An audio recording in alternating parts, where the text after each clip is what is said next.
What's up, Spooky Tunes? Welcome back to Fright City. My name is Adam, and today we're shopping at nowhere. You know why?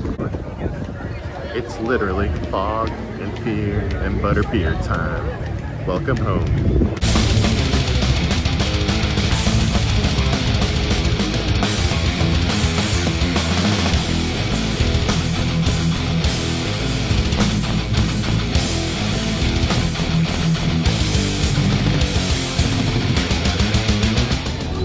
So we enter for night one of Halloween Horror Nights. It's gonna be a great week, and we're starting it off with the Thunder Run, aka the Adam Speed Run. Oh my god. And we enter the Origins of Horror, which is the conservatory inside of La Casa Creacion. This time, it's going to extend all the way into the Minion Land for the first time in forever.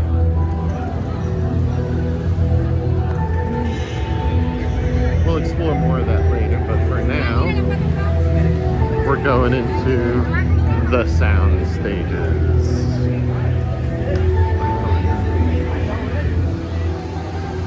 R.I.P. Rip Ride Rocket.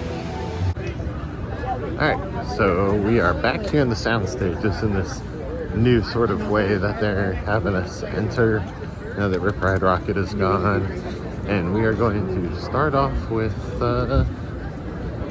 Five Nights at Freddy's. We've also got Terrifier, WWE Presents The Horrors of the YS6, and Grave of Flesh back here. So we're going to run all that first, and I will let you know these first impressions. But good lord, I am so glad I remembered my sunglasses because the sun is hitting you right in the eyes now. Well, now not anymore, but cannot wait. Yeah. So Five Nights at Freddy's is 80-minute wait.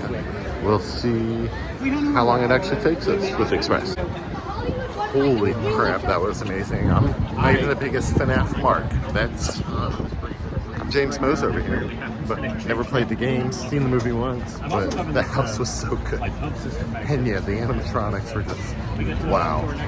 I guess I did watch the walkthrough, but seeing it in person is just a whole other experience.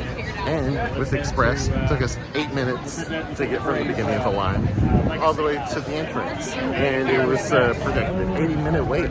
So yeah, Express is good if you can bring yourself to just have that pain, short-term pain for long-term gain. That's what I always say. Anyway, I think next up let's see what we're going to next. All right, this is number one on my hype list. WWE Presents The Horrors of the YS6. 40-minute wait, so cannot wait to see how short this express line is gonna be. Let's freaking go. So this is all original stuff that Taylor Rotunda, aka Bo Dallas, aka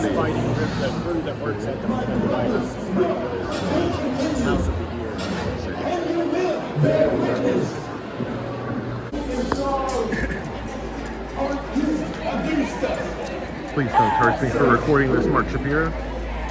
Yeah, I was gonna say, like in all the No all words. the footage with all the That TVs. That was just beautiful. It was everything that I wanted and so much more. We'll be running this a billion times. There's a cast change going on.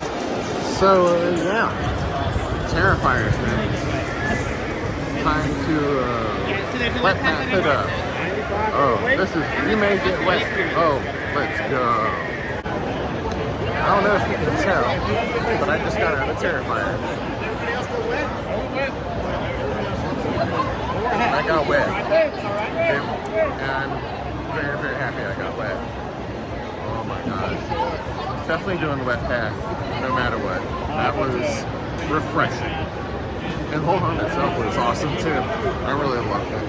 Yeah, it's definitely many repeats, run-throughs of that one. So we've hit quite a few masterpieces so far. Now, we're hitting up our first original, Grave of Flesh. Let's see what happens after we die. 45-minute wait. That's gonna be a lot shorter. Let's go. So we just got out of Grave of Flesh. That was pretty good. Yeah. Saw my funeral. Got wet at my funeral. Just a little bit. Not quite wet past, but you know, just a little droplet on me. And then, yeah, ventured into the subterranean realm of these corpse-eating monsters. Doesn't look too pleasant, but the set design and the costumes and everything were pretty awesome. And a couple of the stairs really got me, so yeah. That was a pretty strong showing for Grave of Flesh. Can't wait to run it some more. Got everybody! Now that we've emerged from that whole maze of soundstage haunts, we are now pretty much back into the haunt proper. There's the El Artista food booth. I think we might check that out later. There's minions. And there's the tail end of Origins of Horror. But right now we are heading into El Artista, which that queue is in the Music Plaza place. So yeah, see what Sergio Navarro has for us.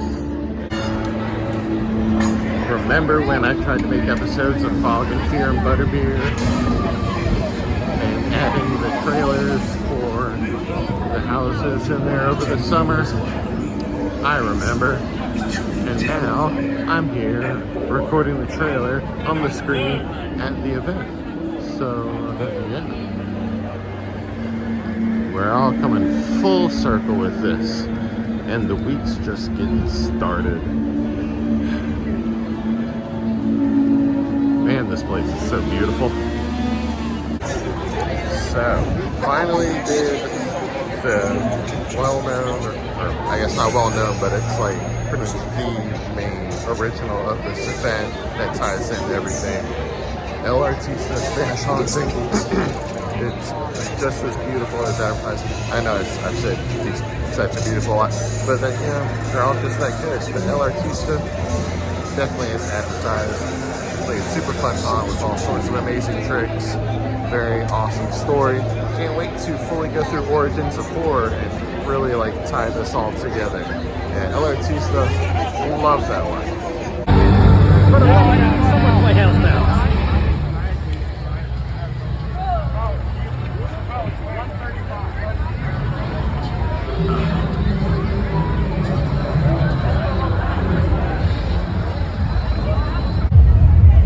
Alright, I don't know how much you'll be able to hear me in about 2 minutes, but we're about to go into Club Horror. We just left Jason Universe. The first half was good. I feel like that was more of my timing thing. I missed some scares, but it was still good. And then we threw the Jason Gauntlet in the second half, and my word, they were right up on the advantage city. Enjoy Club Horror. And enjoy Jason Universe if you come here, because that is wild.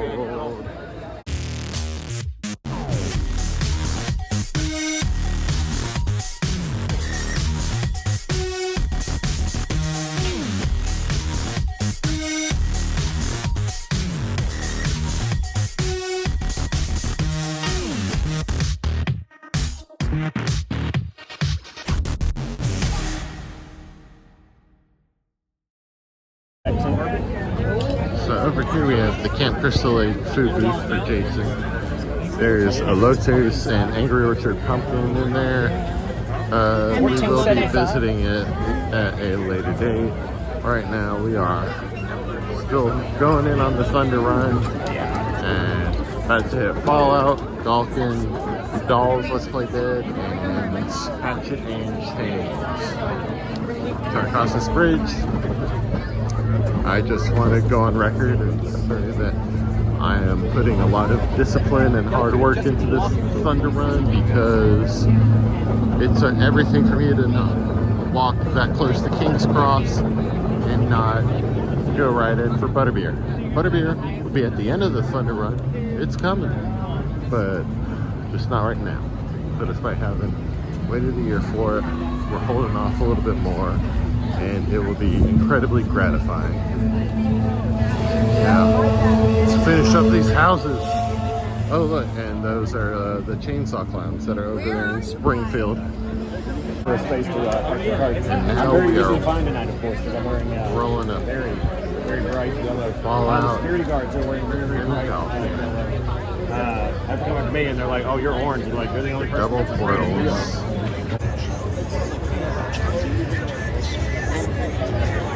Here are the other portals for Fallout and Dolphin. By the way, I knew I was trying to say there was some sort of special pronunciation for them. I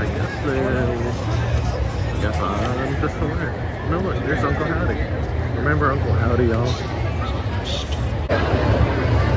Here we have the house for Fallout, or the tent. And then we have Dolphin Monsters to the north over there. Good old 1-2 punch. So Galkin Monsters to the North was crazy. Didn't realize I was going to get a Blair Witch meets Frozen house, but you know what? That's what I got, and not disappointed. So it is less than an hour till Diagon Alley closes, and we have 2 more houses, and it's kind of a busy Saturday, so I'm going to go ahead and get that butterbeer now. The moment of truth. Walking through brick walls, Diagon Alley, and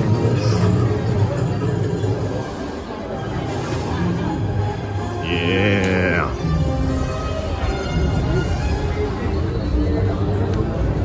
there's the dragon. Now we're hanging right to Death Eater Central and the Hoppin' Pot.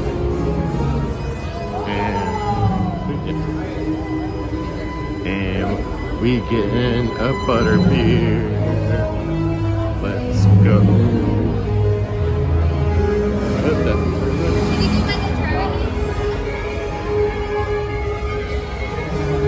Yep, that's the spot. I guess I really could have just swung by that other entrance and gotten even closer, but it's just not the same. It's just not the same.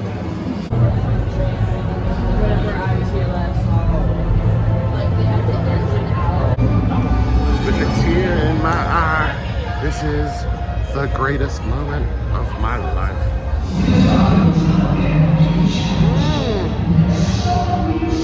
You know what time it is?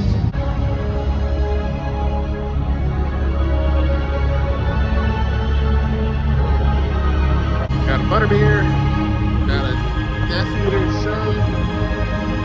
Yeah, there's a Death Eater show happening now. Life is good, baby.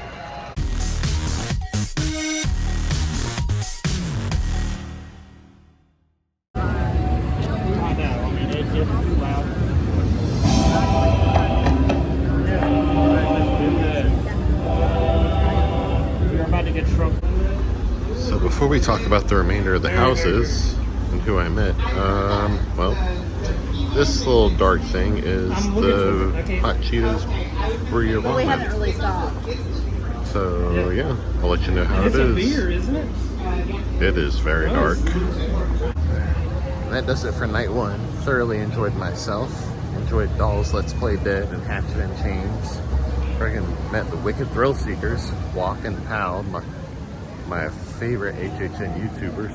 That was insane. That was right after getting a butterbeer too, so yeah, that's the magic of butterbeer. And then during Power Hour, I ran the Wyatt House 3 consecutive times. So that's how absolutely friggin' serious I am about this. And the week is just beginning, so yeah, have fun and stay spooky. More fog and fear and butterbeer up ahead. And welcome back. So there you've just seen what all happened with my very first night at Halloween Horror Nights this year. And yeah, it's been about 3 months now since then. We're all past Black Friday. Christmas season's underway, blah, blah, blah, blah. But now we're gonna keep the party rolling, and for this one, I'm going to give you my top scare zones from this year, and then the next video, which is going to be about my experience with Stay and Scream, Scream Early, and then just like random assorted clips that I did from Epic and the rest of the week. Yeah, I didn't do full vlogs for like every day like I thought I was going to do, because quite frankly, I just wanted to dive in and enjoy the experience as much as possible, as raw as possible. Just no trying to record things or being in my phone, just actually genuinely living in the moment, since the moment that I was in was so awesome. Anyway, so here's my list. I'm not going to include the street experiences, even though I will talk about them here in just a second. Mel's dying zombies was really awesome. I had a really awesome interaction with one of the zombies. I had my Umbrella Corporation drawstring bag, and so he saw that and he went up and he was like, "Stars!" And so we did a whole little Resident Evil skit thing. That was so much fun. And then he gave me a little Mel's Dying friendship bracelet too. I didn't realize I had to give him one of mine. I'm very clearly not super well versed into the whole friendship bracelet phenomenon, but still very much appreciative. That character and all the characters that worked that experience was so awesome. And I finally actually got to try food from Mel's for the first time, and it was delightful. I love good old-fashioned diner burger and fries. And then the next street experiences was Club Horror, which you've seen on social media. Apparently it got even more fun even after we left, between playing Taylor Swift's new album after it dropped at midnight during the event going on, and to Art the Clown coming up and hanging out with the DJ, to Art the Clown hanging out with the DJ and David Howard Thornton himself actually like vibing and dancing along on the final night. But still, the Club Horror that I experienced was super fun. It was super loud. That's where I got the Angry Orchard Headless Pumpkin Cider, and it was delightful. And of course, it taught me that, I'm still definitely not cool enough to go to actual clubs. But it's okay, because I have Halloween Horror Nights. Anywho, so now let's get on down to my Scare Zone rankings. Number 4 was kind of a tough one because it was really good, so I was really thinking about 3 and 4 here. But number 4, I'm gonna put for Mutations, Toxic 20s, and like I said, it could have very easily had gone to number 3, but number 3 just had a little X factor that just kind of put it above me. It was funny. The characters had a lot of fun. The sets were really cool. Wish there was more with the little Black Cat Club over in Sting Alley, but the zone itself was neat. I love that they did the projection mapping on the buildings, and like I said, some of the characters there who were talking and everything, they were really funny. So overall, that was just an overall enjoyable experience. Nothing super special, but it still very cool. And then number 3 is Masquerade Dance of Death. Now, I love me some vampires, and I love how it really tied in with the theme of the event, with the stained glass, it actually taking place in the conservatory that's in La Casa Creacion, and even having a stained glass of a black cat, sorry, you kind of win there. But also, I really loved that whole thing where they all gather together and then do this sort of, I don't know, chant or blessing or whatever in unison that you just get that little shiver down your spine, like, something really bad's about to happen here. And, sure enough, the other human masquerader guests, at least one of them, got bit. So, yeah, Masquerade was very cool. So, yeah, good on them. My number 2 scare zone is Origins of Horror. yeah, this is definitely the best of Plaza of the Stars Scare Zone that I had seen since coming to HHN since 2022, which isn't a super long time, but it means I've been able to see different sort of iterations of things throughout the years. And this one, it's stretched into Minions Land. They definitely had a lot more stuff. They really brought it. Having the neon sign be green this time was a really nice touch.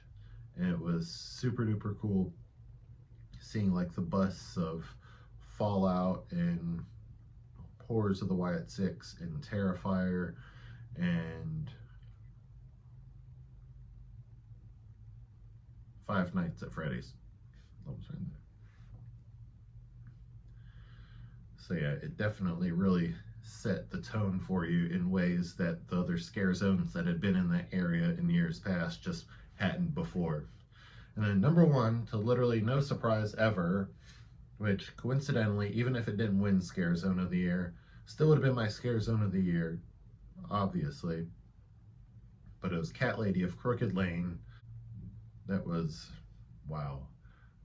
As far as a traditional Halloween house, with, you know, all the retro stuff, I even like recognized actually seeing some of the decor in like Target and some other places that were lying about on the sides of the path. And then all the characters going from normal kids to kind of transform kids to full-on cat people. And then the shows that the Crooked Lane Cat Lady, oh, I just realized, like, oh shoot, she doesn't have an actual name. But yeah, Cat Lady. She was really good. She had all her cues in every little sort of show, because she had multiple different scenes, whether it was luring a kid in to turn them into, oh look, it's a cat. Turning them into a little cat person, to luring a kid in to turn them into food for her cat people. Like, everything was incredible. And it was even more awesome seeing it right there in person, even after watching all those construction videos, you know, from it going to just like some truss they set up in the center of the animal actor stage, all the way up to full on the Cat Lady's house. And then of course all the little pumpkins up in the trees. Like, yeah, there was, I mean, obviously with the cat connection it was gonna win, but also the fact that it was so cool and well done and just incredible. Yeah, easy number one, Cat Lady of Crooked Lane takes the cake. So with that said, tune in to the next video where, like I said, I go over my experience with the Scream Early and the new system that they do. And then I just show you just stuff that just some clips that I got from Epic and from the rest of the week at Halloween Horror Nights. And then I'll do my top 10 for the houses. Yeah, so that's gonna be a great one. So with all that said, my name is Adam. Thank you for joining me here at Fog and Fear and Butterbeer. Have fun and stay spooky.